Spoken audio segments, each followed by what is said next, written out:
Estudo do livro de Juízes, de Jen Wilkin. Semana 6. O que faz um líder ser bom? No estudo desta semana vamos falar de Abimeleque.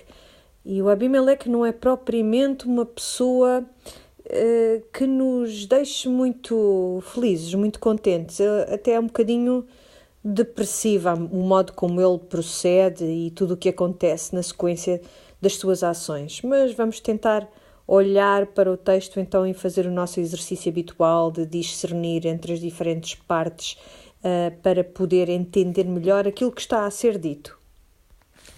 À semelhança de muitos outros textos que temos encontrado nos nossos estudos, é um texto difícil, mas eu acredito que aquilo que vamos tirar deste estudo acho que é superior à dificuldade que ele nos apresenta. E eu já vos tinha dito anteriormente que esta história de Abimeleque é uma espécie, está no meio, é uma espécie de dobradiça entre um ponto mais alto da história dos juízes de Israel e um ponto de facto muito baixo. Porque daqui para a frente as coisas vão ficar bem feias. Então Abimeleque é uma espécie de anti-juiz. É o oposto daquilo que se espera de um verdadeiro juiz. Ou seja, ele não é um juiz, não é apresentado como um juiz legítimo de Israel. Ele é-nos apresentado como o contraponto de um legítimo juiz de Israel. Sabem, pela semana passada, que ele é o filho de Gedeão. Ele é o filho de Gedeão, que é fruto do relacionamento de Gedeão com uma concubina de Siquém. A concubina era uma espécie de segunda mulher, não era uma mulher com todos os seus direitos. O mais provável é ela ter sido uma serva, uma escrava de Gedeão, que não quer dizer com isto que o seu filho fosse ilegítimo, mas também não podia ser considerado como um herdeiro de todas as posses do seu pai, de Gedeão. Se lembram da história, Gedeão passou de ser alguém com muito medo para se tornar alguém que foi bravo na luta e que começou a confiar no Senhor cada vez mais.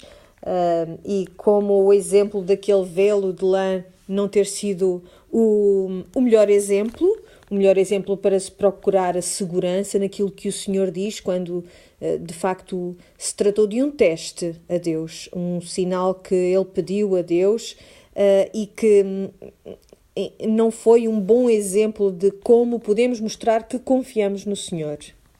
O Senhor já tinha dito que era alguém digno de confiança e já lhe tinha dito que ele conseguia fazer as coisas que ele queria que fizesse, mas Gedeão não lhe bastou esse assegurar da parte do anjo do Senhor.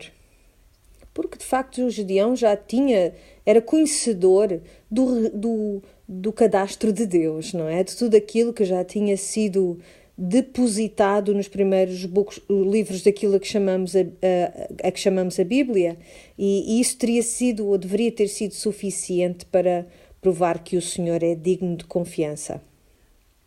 Então o poder do Senhor vem sobre ele e ele luta contra os madianitas e ele tem uma grande vitória sobre os madianitas e essa vitória, aliás, perdura na memória dos israelitas durante muitos séculos depois disso. No entanto, nos últimos dias da sua vida ele vai acabando por cair num padrão que se vai tornando também mais familiar, cada vez mais familiar para nós, conforme avançamos neste estudo do livro de Juízes. Ele diz que não quer ser rei, no entanto nós vemos como ele começa a viver como se fosse rei. Esta semana vamos ver as sementes do orgulho, da violência e de autoadoração que começaram a ser plantadas por Gedeão e como elas vão frutificar na história dos seus filhos e de Abimeleque.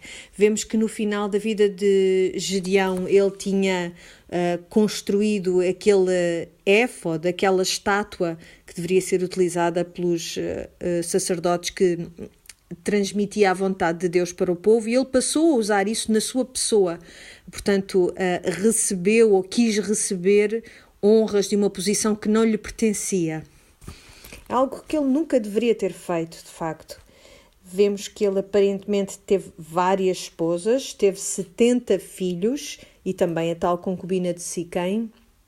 E, portanto, apesar de ele ter dito no início que não quer ser rei, ele acabou por viver como alguém que queria essa posição de realeza. Portanto, não é uma surpresa que esta semana vamos estudar a história de como quem sai aos seus não degenera, como diz o povo.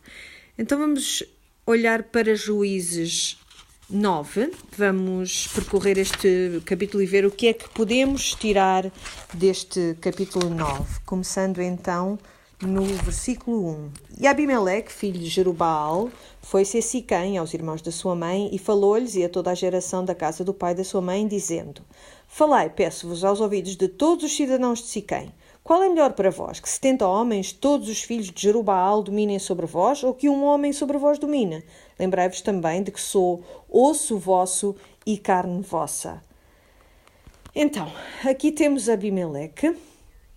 Ele não cresceu na mesma área que os seus meios irmãos, na mesma região, e vemos como o texto começa por referir-se a este Jerubaal. Na semana passada vemos que é outro nome que é dado a Gedeão, o que cria uma espécie de uma ambivalência. Creio que falamos disso no livro de estudos desta semana.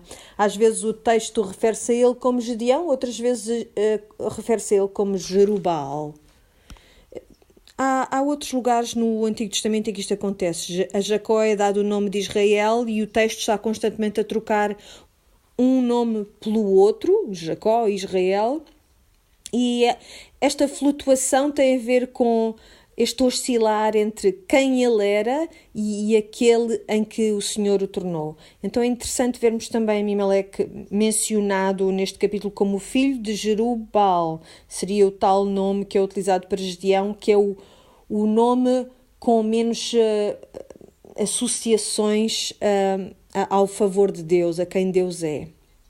Quando ele se tenta promover a si mesmo, chama-se-lhe Jerubbaal, e quando ele é aquele que Deus quer que ele seja, ele é Gedeão.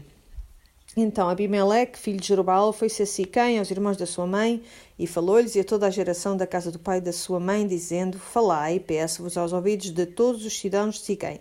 Esta expressão, falai, peço-vos aos ouvidos de todos os cidadãos de Siquém, o que ela sugere é uma coisa meio subreptícia, coisa que se segreda aos ouvidos deste e daquele, ou seja, isto comunica este caráter manhoso desta comunicação.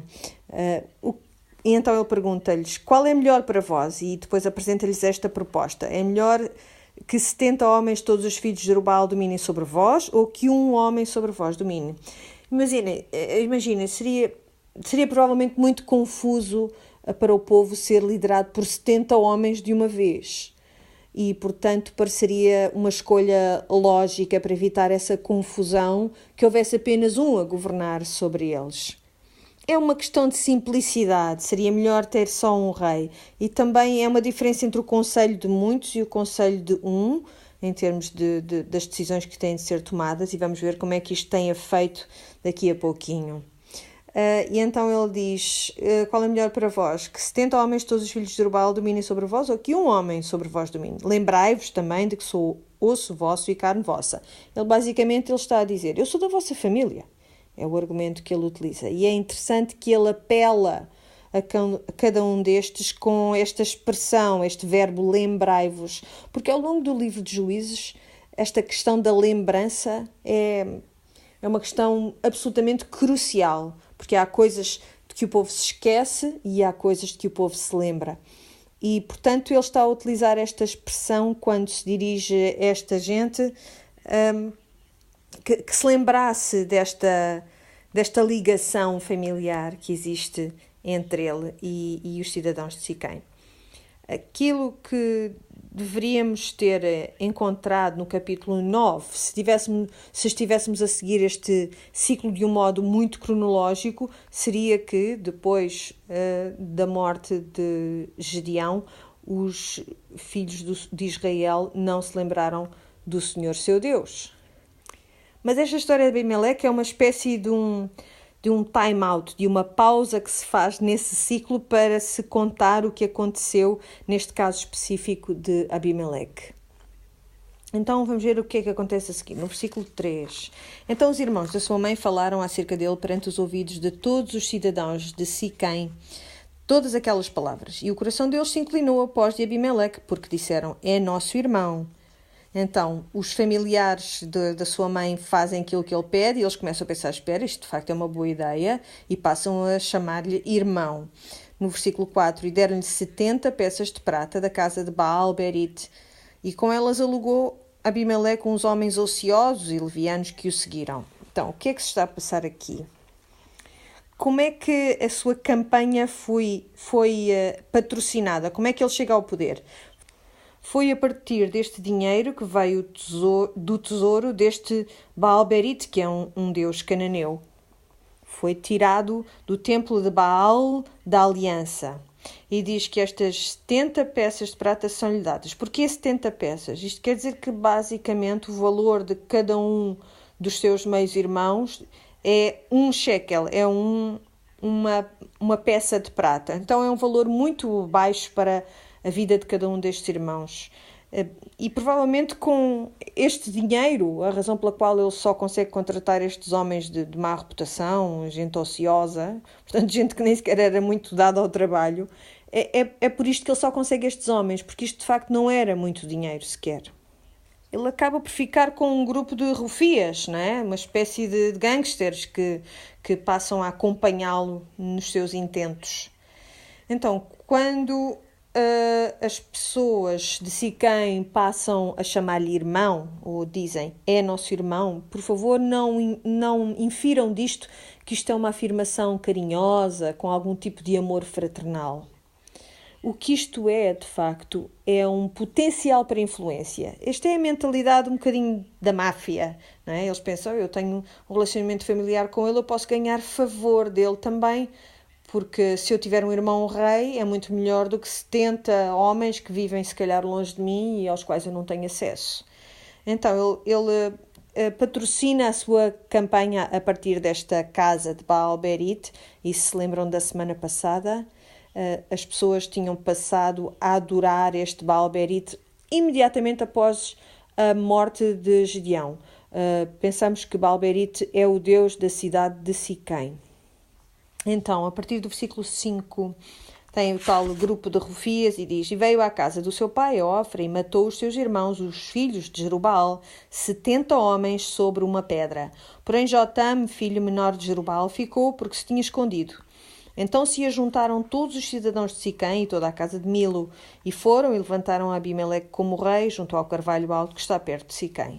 Algumas coisas importantes que temos de salientar aqui. Primeiro, esta referência aos 70 homens mortos sobre uma pedra. Esta uma pedra vai voltar à nossa história como com uma espécie de uma imagem paralela no final da história. Mas provavelmente o que isto indica, uma pedra, é que esta pedra era um altar. Parece ser uma referência oblíqua a uma espécie de sacrifício no templo. Não conseguimos confirmar isto, no entanto, mas é um modo um bocadinho estranho de explicar como aconteceu esta morte. Dizer que eles foram mortos sobre uma pedra sugere que possa ter sido sobre um altar do templo. Ou seja, quase literalmente terá sacrificado estes homens ao Deus dos cananeus. Então, o texto depois diz que a localidade onde isto aconteceu foi junto ao Carvalho Alto, que está perto de Siquém. Há um significado muito importante associado a esta localização. Foi o lugar em que Abraão primeiro construiu um altar para adorar ao Senhor. Foi o primeiro lugar em que o verdadeiro louvor foi oferecido ao Deus verdadeiro. Foi também o lugar em que Jacó, mais tarde, enterra aqueles ídolos domésticos que ele tinha carregado com ele. É uma espécie, então, de um cemitério de ídolos que aparece nessa história. Ironicamente, vimos que Siquém, vimos isso em Josué, era uma cidade de refúgio. Podíamos fugir, alguém que tivesse estado envolvido na morte de alguém por acidente, poderia recorrer a Siquém como uma das cidades de refúgio. Esta cidade vai ser um lugar de muito derrame de sangue nesta semana. Então, foi o mesmo lugar em que Josué também montou um altar como lembrança daquilo que o Senhor tinha feito por Israel. Foi também o lugar onde os ossos de José foram enterrados depois de terem saído do Egito. Aliás, esse tinha sido o último pedido, um desejo do moribundo que fosse enterrado neste local preciso. Então, por isso, este lugar é mesmo muito, muito importante. Um lugar onde, vez após vez, Israel disse: nós vamos ser fiéis ao Senhor. O Senhor tem sido fiel a nós. E vemos que aqui Abimeleque é coroado rei neste mesmo local. Então, o pai de Abimeleque disse: não quero ser rei, mas depois permitiu-se viver como rei. E o seu filho afirma que não só quer ele ser rei, sem nenhum problema, mas eu vou viver de um modo absolutamente egoísta e autocentrado. Então vamos ver no versículo 7. Existe um irmão que sobreviveu, o seu nome é Jotam, e ele agora vai dar uma espécie de profecia quanto àquilo que vai acontecer a seguir. No versículo 7, e dizendo a Jotam, ou seja, acerca da morte dos outros 69 irmãos, foi este e pôs-se no cume do monte de Gerizim e levantou a sua voz e clamou e disse-lhes. Agora vai contar-lhes esta espécie de parábola, ou uma fábula, algo que ele quer que signifique algo para eles. Antes de continuarmos, eu quero que vocês também saibam que o nome Jotam tem um significado, como todos os nomes da Bíblia. E o significado é: o Senhor é perfeito, o Senhor é verdadeiro. E ele está prestes a dizer palavras de facto muito verdadeiras. Vejam o contraste entre o seu nome, o Senhor é perfeito, o Senhor é verdadeiro, e Abimeleque, que quer dizer: o meu pai é rei. Então vemos logo aí este grande contraste, a autoadoração e a adoração ao Senhor, mesmo nos nomes destas personagens. Então Jotam está no cume do monte de Gerizim, se lembram, no livro de Josué, capítulo 8, versículo 33, foi o lugar em que as bênçãos foram lidas sobre as pessoas. E então ele vai clamar aquilo que é uma espécie de uma maldição sobre os cidadãos de Siquém por terem escolhido Abimeleque. Então cá está esta parábola que ele vai usar para lhe explicar o que acabou de acontecer. Foram uma vez as árvores a ungir para si um rei e disseram à oliveira: reina tu sobre nós. Porém a oliveira lhes disse: deixarei eu a minha gordura, que Deus e os homens em mim prezam, e iria labutar sobre as árvores? Então disseram as árvores à figueira: vem tu e reina sobre nós. Porém a figueira lhes disse: deixaria eu a minha doçura, o meu bom fruto, e iria labutar sobre as árvores? Então disseram as árvores à videira: vem tu e reina sobre nós. Porém a videira lhes disse: deixaria eu o meu mosto, que alegra a Deus e aos homens, e iria labutar sobre as árvores? Então o que é que temos até aqui? Ele deu-nos 3 árvores, todas elas são árvores que são nobres, têm um bom uso, providenciam coisas que são necessárias para a vida e também para o divertimento e também para a sobrevivência. Então faria todo o sentido que estas árvores estas outras árvores fossem pedir a estas árvores nobres que reinassem sobre elas. Mas depois no versículo 14 diz: então todas as árvores disseram ao espinheiro: vem tu e reina sobre nós. Ora bem, o espinheiro não é uma árvore, certo? Então a ironia já está aqui estabelecida. Versículo 15: e disse o espinheiro às árvores: se na verdade me ungis rei sobre vós, vinde e confiai-vos debaixo da minha sombra. Mas se não, mais uma vez, atenção, aqui, mais uma ironia, porque o espinheiro não tem sombra nenhuma. Não só isto, os seus ouvintes iriam compreender que enquanto as primeiras 3 árvores eram úteis e proporcionavam um bom fruto, o espinheiro não serve para nada a não ser para queimar.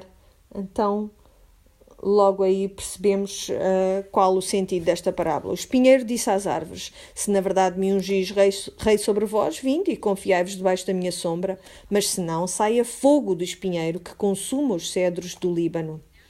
Agora, pois, se é que em verdade e sinceridade obrastes, fazendo rei a Abimeleque, e se bem fizestes para com Jerubbaal e para com sua casa, e se com ele usastes conforme ao merecimento das suas mãos, porque meu pai pelejou por vós e desprezou a sua vida e vos livrou da mão dos midianitas, Porém, vós hoje vos levantastes contra a casa do meu pai e mataste a seus filhos, 70 homens, sobre uma pedra. E Abimeleque, filho da sua serva, fizestes reinar sobre os cidadãos de Siquém, porque é vosso irmão. Então, notem aqui o que é que acontece. Jotam está a dizer, lembrem-se quem o meu pai foi. Lembrem-se daquilo que ele fez por vós. Qual era o argumento de Abimeleque? Lembrai-vos de que eu sou da vossa família. Então, esta ideia de que lembrar e esquecer estão mais uma vez em jogo em toda esta narrativa. Então, há aqui uma chamada à razão. Pois, se em verdade e sinceridade usastes com Jerubbaal e com a sua casa hoje, alegrai-vos com Abimeleque e também ele se alegre convosco. Mas se não, saia fogo de Abimeleque e consuma aos cidadãos de Siquém e à casa de Milo. E saia fogo dos cidadãos de Siquém e da casa de Milo, que consuma Abimeleque. Então partiu Jotam e fugiu e foi-se a Beer, e ali habitou por medo de Abimeleque, seu irmão. Então, Jotam basicamente fala sobre as pessoas, ou fala para as pessoas que vocês é que escolheram este homem como vosso líder e ele vai vos destruir, a menos que vocês o destruam. E depois o que é que acontece? No versículo 22. Havendo depois Abimeleque dominado 3 anos sobre Israel. Eu não sei se isto vos saltou à vista quando estavam a fazer o estudo desta semana, mas 3 anos se passam entre o momento em que Jotam faz a sua profecia, dá a sua profecia, e o momento do julgamento de Deus sobre Abimeleque. Se olharem para o tempo que demorou para o tempo em que os outros juízes governaram, foi mais tempo do que isto. Mas este é o tempo que o Senhor atribui a Abimeleque para que comece a ficar aparente que tudo se vai desintegrar à sua volta. Ele permite que tudo isto aconteça ao longo destes 3 anos, que Israel esteja sob este domínio, para que o povo entenda que eles têm de aprender e têm de voltar a adorá-lo a ele. Abimeleque dominou 3 anos sobre Israel. Versículo 23. Enviou Deus um mau espírito entre Abimeleque e os cidadãos de Siquém. E os cidadãos de Siquém se houveram aleivosamente contra Abimeleque, para que a violência feita aos 70 filhos de Jerubbaal viesse, e o seu sangue caísse sobre Abimeleque, seu irmão, que os matara, e sobre os cidadãos de Siquém, que lhe corroboraram as mãos para matar os seus irmãos. Então, nestes versículos vemos uma espécie de um prólogo para aquilo que vai acontecer a seguir. Uma perspectiva geral sobre aquilo que vai acontecer. Vemos que a razão pela qual as coisas estão a acontecer deste modo é porque a mão do Senhor está agora a dirigir estes acontecimentos. E a linguagem que é utilizada para expressar isto é o Senhor enviou um mau espírito entre Abimeleque e os cidadãos de Siquém. Quando lemos isto, eu acho que a imagem na nossa cabeça mais comum é uma espécie de um demónio que está ali a brincar com um e com o outro. Mas não é isso que o texto diz. É uma ideia semelhante àquela que é expressada quando, noutras porções do Antigo Testamento, Deus envia uma praga ou envia fogo do céu ou feras. É um evento calamitoso. É como um dos comentários expressa esta situação. Ele permite animosidade e facção entre Abimeleque e os cidadãos de Siquém. Vamos ver como tudo isto acontece. Versículo 25. E os cidadãos de Siquém puseram contra ele quem lhe armasse emboscadas sobre os cumes dos montes, e a todo aquele que passava pelo caminho, junto a eles, o assaltavam. E contou-se a Abimeleque. Então, é um bocadinho confuso, estamos a pensar, então Abimeleque não está em Siquém? Aparentemente, neste ponto, Abimeleque estava a viver noutro lugar. E as pessoas que estavam em Siquém estavam cansadas que ele dominasse sobre eles. Então, como modo de minar também a sua autoridade, a autoridade de Abimeleque, eles arranjam quem arme emboscadas sobre os cumes dos montes. Porquê? Porque a marca de um bom líder, de um bom juiz, era a paz que existia. O modo como, não sei se se lembram, as estradas secundárias se tornavam mais seguras, os caminhos eram mais seguros, a comunicação se estabelecia entre as diferentes localidades sem problemas, e isto era uma expressão dessa paz e da prosperidade que um bom líder trazia. Então, tornar o lugar perigoso era um modo destes cidadãos de Siquém minarem a autoridade do próprio Abimeleque. No Cântico de Débora, por exemplo, isto é mencionado. Então eles arranjam um modo de humilhar Abimeleque, fazendo com que as estradas que estavam à volta de Siquém se tornem pouco seguras. E alguém foi contar isto a Abimeleque. E vamos ver o que acontece. Versículo 26. Veio também Gaal, filho de Ebed, com os seus irmãos, e passaram para dentro de Siquém. E os cidadãos de Siquém se fiaram dele. Veem com que rapidez eles se associam ao próximo mau líder? É incrível, não é? A ligação familiar entre este Gaal e os cidadãos de Siquém, aliás, era muito semelhante àquela que existia entre Abimeleque e eles. Era uma relação de algum tipo de ligação genealógica.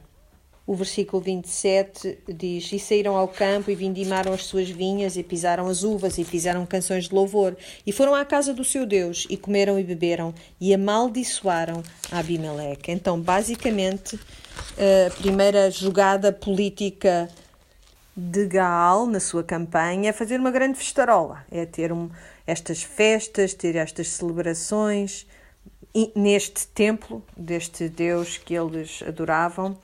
E diz também que eles também amaldiçoaram Abimeleque, ou seja, disseram uma quantidade de coisas terríveis sobre ele. Então Gaal está a ganhar este poder sobre este Abimeleque. E disse Gaal, filho de Ebed: Quem é Abimeleque e quem é Siquém para que o servíssemos? Não é porventura filho de Jerubaal e não é Zebul o seu mordomo? Servia antes aos homens de Amor, pai de Siquém. Pois por que razão nós o serviríamos a ele? Se este povo estivera na minha mão, eu expeliria a Abimeleque. E Abimeleque se disse: Multiplica o teu exército e sai. Então, basicamente, Gaal já tinha bebido bem e estava a dizer mal de Abimeleque, estava a ser fanfarrão no seu melhor, dizendo coisas como: Mas quem é que é este Abimeleque? De onde é que ele veio? Que importância é que ele tem? E depois no versículo 30 vemos o que acontece. E ouvindo Zebulo, o maioral da cidade. Então Zebulo é como se fosse o governador de Siquém neste momento. E Abimeleque está noutro lugar e Zebulo está a fazer tudo aquilo que Abimeleque o manda fazer. É o representante dele. Então, e ouvindo Zebulo, o maioral da cidade, as palavras de Gaal, filho de Ebed, se acendeu a sua ira e enviou astutamente mensageiros a Abimeleque, dizendo: Eis que Gaal, filho de Ebed, e seus irmãos vieram a Siquém, e eis que eles fortificam esta cidade contra ti. Levanta-te depois de noite, tu e o povo que tiveres contigo, e põe emboscadas no campo, e levanta-te pela manhã, ao sair o sol, e dá de golpe sobre a cidade. E eis que, saindo ele e o povo que tiver contra ti, faz-lhe como alcançar a tua mão. Então, basicamente, faz com que Abimeleque venha para se livrar deste homem que o desafia. E lembrem-se que eles estavam a ter uma festa incrível, não é? Portanto, se toda a gente tinha estado nesta festarola a beber a noite inteira e alguém chegasse de manhã cedo, eles iriam estar com uma grande ressaca depois daquele festival que celebraram. Versículo 34. Levantou-se, pois, Abimeleque e todo o povo que com ele havia de noite e puseram emboscadas a Siquém com 4 bandos. E Gaal, filho de Ebed, saiu e pôs-se à entrada da porta da cidade. E Abimeleque e todo o povo que com ele havia se levantou das emboscadas. E vendo Gaal aquele povo, disse a Zebul: Eis que desce gente dos cumes dos montes. Zebul, ao contrário, lhe disse: As sombras dos montes vês por homens. Ou seja, Zebul está basicamente a gozar o prato. E depois continua. Porém Gaal ainda tornou a falar e disse: Eis, ali desce gente do meio da terra, e uma tropa vem do caminho do carvalho de Meonenim. Então lhe disse Zebul: Onde está agora a tua boca, com a qual dizias: Quem é Abimeleque para que o servíssemos? Não é este, porventura, o povo que desprezaste? Sai, pois, peço-te e peleja contra ele. Então, ele deve ter estado este tempo todo à espera de poder atirar isto à cara de Gaal. E no versículo 39, e saiu Gaal à vista dos cidadãos de Siquém e pelejou contra Abimeleque. E Abimeleque o perseguiu, porquanto fugiu de diante dele. E muitos feridos caíram até à entrada da porta da cidade. E Abimeleque ficou em Eruma. E Zebul expeliu a Gaal e a seus irmãos para que não pudessem habitar em Siquém. Então, basicamente, tudo aquilo que Abimeleque queria que acontecesse, aconteceu. Lembrem-se que a razão pela qual Gaal pôde entrar na cidade e ganhar este favor junto do povo era porque Abimeleque não estava a ser um bom líder. Eles não gostavam dele, não só por ele não ser bondoso, eles não gostavam dele porque ele era de facto cruel. Então, quando Gaal aparece, Abimeleque consegue abafar esta revolta e agora vamos ver como há um grau de depravação que Abimeleque atinge a seguir. No versículo 42. E sucedeu no dia seguinte que o povo saiu ao campo e o disseram a Abimeleque. Então tomou o povo e o repartiu em 3 bandos e pôs emboscadas no campo. E olhou, e eis que o povo saía da cidade. E levantou-se contra eles e os feriu. Porque Abimeleque e as tropas que com ele havia deram neles de improviso e pararam à entrada da porta da cidade. E as outras tropas deram de improviso sobre todos quantos estavam no campo e os feriram. E Abimeleque pelejou contra a cidade todo aquele dia e tomou a cidade e matou o povo que nela havia e assolou a cidade e a semeou de sal. Primeiro, é provável que não se tornasse muito evidente para vós aquilo que estava a passar nesta secção do texto. Mas no versículo 42, quando diz que no dia seguinte o povo saiu ao campo, isto quer dizer, não são aqueles que fizeram mal. Eles tinham Zebul como seu governador, Abimeleque como seu líder, depois aparece este Gal, mas eles não participaram em nada disto. Estamos a falar do povo, não daqueles que tomaram o partido de Gal. Então, basicamente, vemos que esta gente acorda e vai trabalhar para o campo, como normalmente fariam, e Abimeleque decide que não chega a castigar os líderes, os cidadãos de topo. Também quer castigar o povo da cidade que só apenas ia trabalhar. Então mata-os a todos e depois basicamente destrói a cidade até à sua raiz e atira este salga a cidade para garantir que nesta região nada cresceria. Atira este sal sobre os campos para que de facto ninguém mais pudesse fazer crescer ali nada. E ele está satisfeito, não é? O seu orgulho foi preservado e basicamente ele está a dizer: se eu não posso ser líder sobre Siquém, então ninguém vai liderar sobre Siquém. Basicamente é essa a afirmação. Isto deveria ser suficiente, não é? Mas não vai ser. No versículo 46, o que ouvindo todos os cidadãos da torre de Siquém entraram na fortaleza em casa do deus Berite. E contou-se a Abimeleque que todos os cidadãos da torre de Siquém se haviam congregado.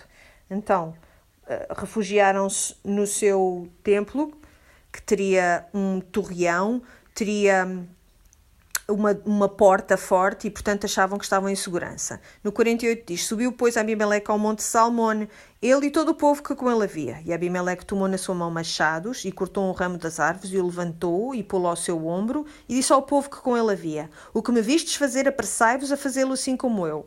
Assim, pois, também todo o povo, cada um cortou o seu ramo e seguiram Abimeleque e os puseram junto da fortaleza e queimaram a fogo a fortaleza com eles, de maneira que todos os da torre de Siquém morreram, uns 1000 homens e mulheres.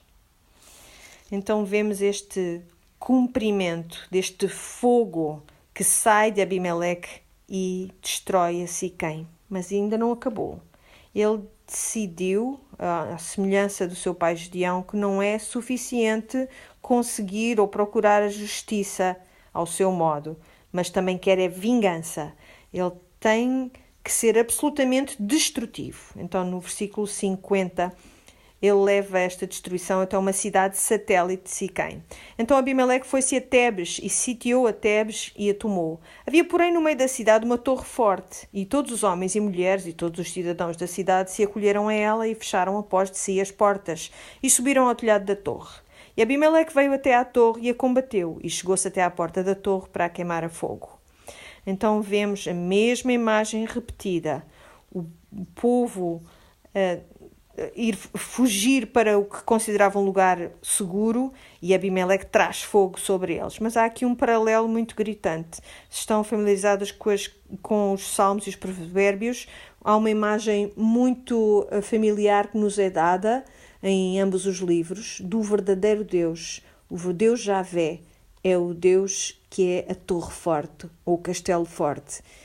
Está lá em Provérbios 18:10, por exemplo, onde diz: o nome do Senhor é uma fortaleza de refúgio. Nela o justo vai procurar segurança.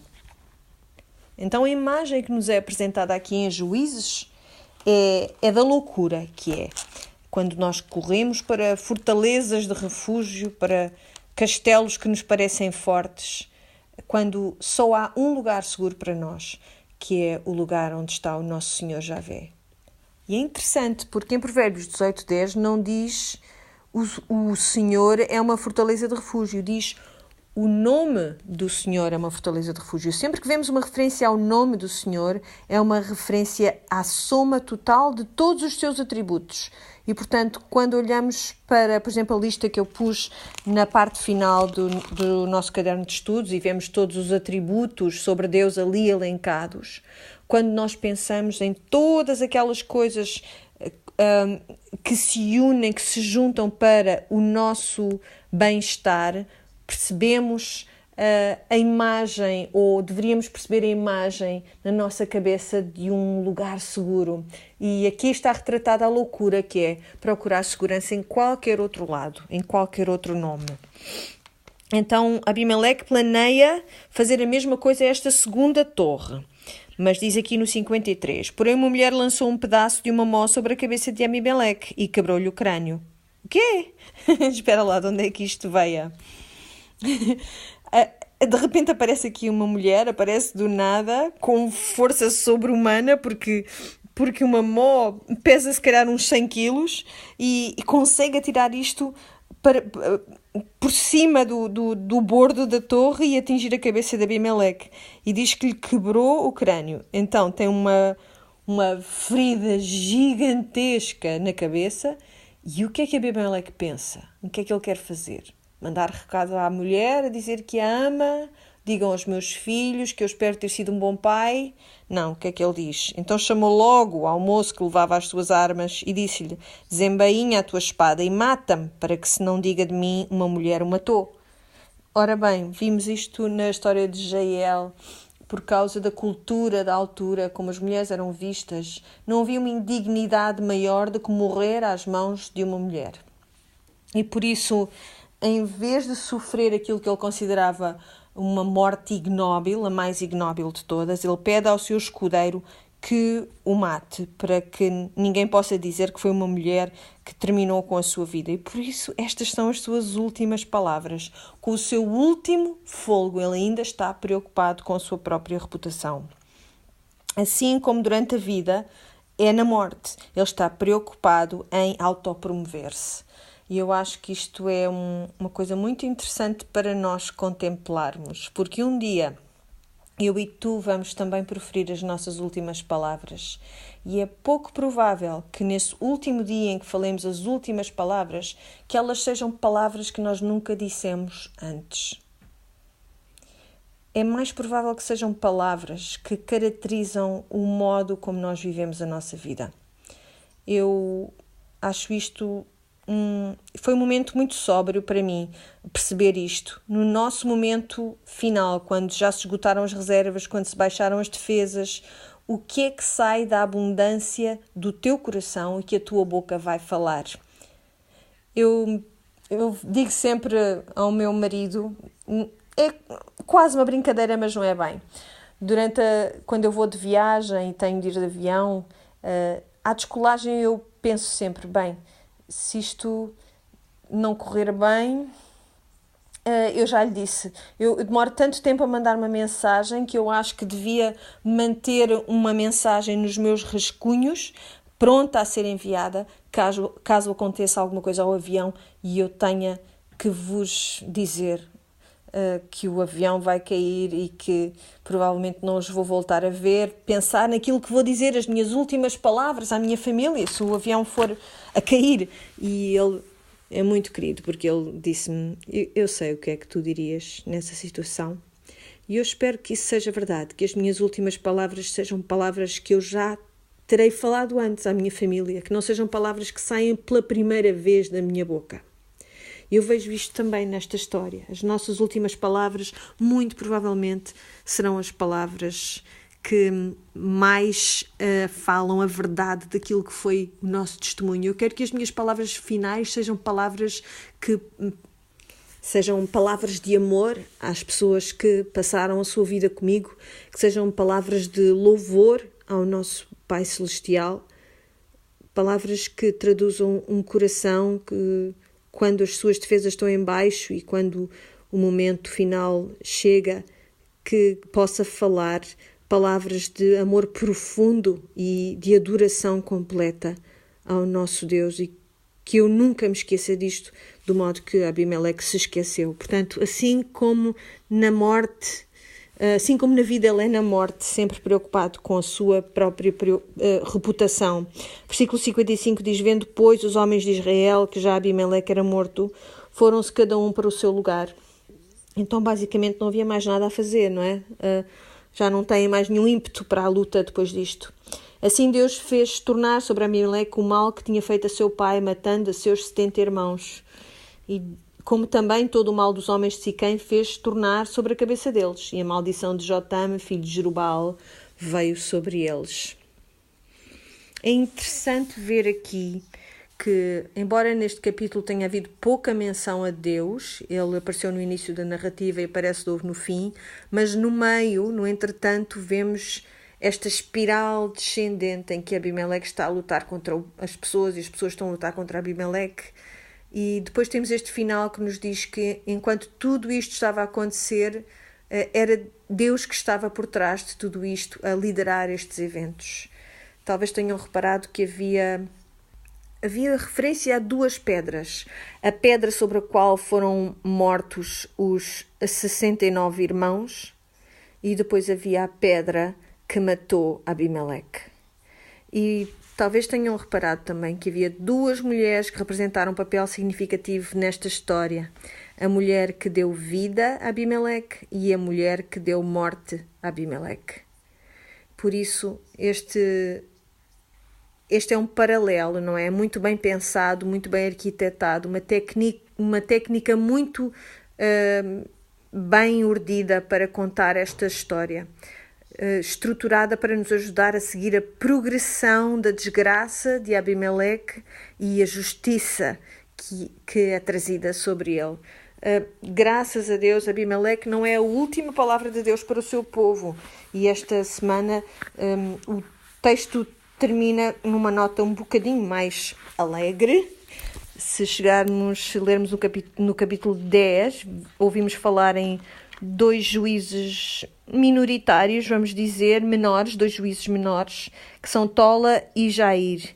Diz no versículo 1: e depois de Abimeleque se levantou para livrar a Israel, Tola, filho de Pua, filho de Dodo, homem de Issacar, e habitava em Samir, na montanha de Efraim. E julgou a Israel 23 anos, e morreu, e foi sepultado em Samir. E nós quisemos fazer notar isto. Eu fiz-vos a pergunta no estudo desta semana, de quem é que Tola salvou Israel. Eu não sei se vocês disseram que ele o salvou de Abimeleque, podia ter sido uma das respostas, mas o modo mais preciso de responder seria que Tola salvou Israel de Israel. Salvou Israel de si mesma, porque basicamente estavam engajados neste massacre mútuo, e de repente aparece Tola e restaura a ordem durante estes 23 anos. Não temos muita informação sobre este homem, mas o pouquinho que sabemos sobre ele não indica que tenha sido um mau juiz, indica que serviu, e é só o que sabemos. Alguns líderes são assim, temos alguns presidentes assim, dizemos, ok, na história de Portugal houve aquele presidente, e alguns não são propriamente maus, mas não há muito mais a dizer sobre ele, e não há referências negativas sobre Tola. Aliás, acreditamos que salvou Israel de si mesma e restaurou Israel durante estes anos. E depois vemos outro dos juízes menores, Jair, Gileadita, e julgou Israel 22 anos. E tinha 30 filhos, que valgavam sobre 30 jumentos, e tinham 30 cidades, a que chamaram Avot Jair até ao dia de hoje, as quais estão na terra de Gileade. E morreu Jair e foi sepultado em Camon. Não sabemos muito, de facto, mais uma vez, sobre este Jair. Sabemos apenas que tinha estes filhos e estes jumentos nestas 30 cidades. E eu quero que percebam qual é o significado dos jumentos. Eles indicam riqueza.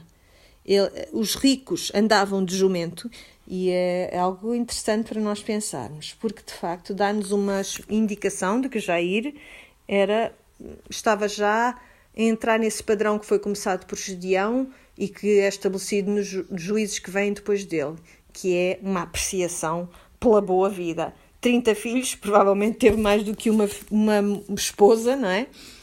E 30 jumentos, muita riqueza, 30 cidades, muito poder. E por isso parece-me uma indicação de que este era mais um juiz que, apesar de não ter sido rei, vivia como um rei.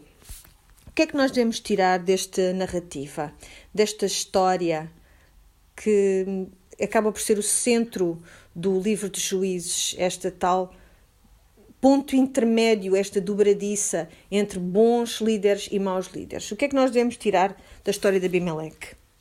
No caderno de estudos, na lição desta semana, na página 57, a pergunta 16, coloca esta questão: o que é que tu achas que nos faz ignorar as falhas de caráter das pessoas que nos querem liderar?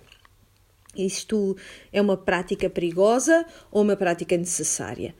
E eu não sei o que é que cada uma de vós respondeu, mas eu posso dizer-vos o que eu penso sobre isto. Eu acredito que nós ignoramos ou escolhemos ignorar as falhas de caráter dos nossos líderes quando aquilo que eles estão a fazer nos serve, quando nos dá jeito que eles sejam como são, quando serve os nossos intentos, aí estamos dispostas a afastar quaisquer preocupações com a nossa liderança, desde que nos beneficie, desde que possamos ter favor dessa pessoa, desse líder. Eu creio que aquilo que temos de lembrar é do paralelo espiritual que existe aqui. Não é só a questão de nós, o perigo que nós podemos trazer a nós mesmas quando ignoramos as falhas de caráter de um líder, mas do perigo muito mais provável que existe quando nós olhamos para um pecado e dizemos: eu vou tentar ignorar os perigos associados a este pecado porque acho que há vantagem também em praticar este pecado. E é assim que nós nos enganamos a nós mesmas. Nós acreditamos que as coisas vão acabar por ficar todas bem e aí ignoramos os perigos do pecado. Eu consigo fazer com que este pecado até seja uma coisa a meu favor em vez de ser algo contra mim. Mas certamente que Abimeleque foi a razão da queda para aqueles que o seguiram e, portanto, os nossos pecados também vão derrubar-nos. Nós não podemos esquecer os nossos princípios. E continuando com esse paralelo, e se a pedra de Mó não tivesse matado Abimeleque? Teria havido mais outra cidade queimada, outra torre para ser destruída depois dessa, haveria mais derramamento de sangue. Porquê? Porque a autogestão tem exatamente esse perigo. Eu acho que eu consigo fazer isto e vai haver algum benefício que eu vou tirar disto. Seja o que quer que seja, aquilo que te está a fazer parecer bem aos outros, provavelmente tu pensas que pode dar-te uma promoção no trabalho ou vai fazer com que aquela pessoa se torne meu amigo. Acredita que os meios nunca justificam os fins e vão haver sempre consequências para esses procedimentos. Por isso, pelo menos essa conclusão nós podemos chegar. O salário da autogestão é a morte. Também podemos olhar para esta mulher com a pedra de Mó. É uma imagem muito interessante para nós contemplarmos esta semana. Talvez se lembrem, há 2 semanas, quando estudámos a história de Jael, uma mulher comum que se comportou de um modo extraordinário. E o nome dela pode ser celebrado por toda a eternidade. Mas aqui temos outra mulher comum, cujo nome nem sequer é mencionado. Nem sequer sabemos quem ela era. E eu pergunto-me, será que nós estamos dispostas a ser uma destas mulheres? Usar as nossas vidas a fazer guerra aos Abimeleques deste mundo? Quer isto queira dizer as pessoas que agem injustamente para com as pessoas de Deus, o povo de Deus? Ou apenas a guerra que nós temos de travar com o nosso próprio pecado? Estamos dispostas a passar a nossa vida com este nível de justiça como a dela? A agarrar em pedras de Mó e atirá-las contra o inimigo. Mesmo que ninguém veja o que nós fazemos, esses atos de justiça, essas boas obras, será que estamos dispostas a sermos justas perante o Senhor sem nunca sermos nomeadas? Outras palavras, será que estamos dispostas a ser fiéis e depois ser esquecidas? E se ninguém nunca ouvisse as tuas últimas palavras, qual teria sido o teu legado? Não importa se alguém sabe ou não que tu estás a pensar nesses últimos momentos na vida, porque o teu Pai do céu sabe Nós temos de ser fiéis, mesmo que isso queira dizer que seremos esquecidas pelos homens. Abimeleque foi infiel e vai ser lembrado para sempre como um cobarde nos seus momentos finais. Mas nós somos aquelas que temem a Deus mais do que tememos a opinião dos homens ou o favor dos homens. E por isso nós temos de viver as nossas vidas de acordo com esse princípio. E por isso, conforme tu inicias esta nova semana no nosso estudo, pergunta a ti mesma qual é o pecado que eu acredito que me traz algum benefício e que, em última análise, se eu não negar, vai ter uma má consequência.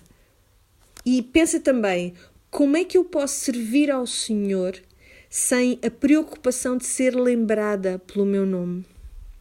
Como é que eu posso fazer guerra ao pecado? Como é que eu posso fazer guerra contra a injustiça? Como é que eu posso salvaguardar as necessidades dos outros sem nenhum pensamento pela minha própria segurança ou o meu bem-estar? Como é que eu posso colocar-me a mim mesma como menos do que os outros e mostrar-lhes amor preferencial sem pedir nenhum reconhecimento em troca? Vamos orar. Pai, obrigada por esta história de Abimeleque e até por estes juízes menores, Senhor. Oramos para que quer vivamos vidas que fazem com que as pessoas se lembrem de nós e que nos celebrem durante 10 anos ou 10 minutos depois de termos partido, que nós não vivamos preocupadas com isto, mas apenas preocupadas em dar-te glória a ti. Confessamos que olhamos para os perigos da autogestão que nos são apresentados nesta história e vemos nesta história Israel a destruir Israel. Nós pedimos-te, Senhor, então que nos mostres que imagem é esta, como é que ela se traduz quando nós usamos o nosso pecado pensando que de facto o podemos usar a nosso favor. Que podemos tê-lo como nosso líder e que isso faça com que nós tenhamos uma guerra civil dentro de nós, à semelhança de Gedeão, que às vezes era Gedeão e outras vezes era Jerubbaal, que nós oscilamos entre um lugar e o outro, entre ser chamadas filhas de Deus e filhas da destruição. Senhor, nós pedimos-te, então suplicamos-te que nos dês uma mente una em nós, Senhor, que nós nos preocupemos com aquilo que te preocupas, Senhor. E ajuda-nos também a entender e a seguir-te a ti e a suplicar a ti como nossa fortaleza de refúgio, reconhecer-te como um lugar para onde podemos correr e ficar seguras. Pedimos-te estas coisas no nome de Jesus. Amém.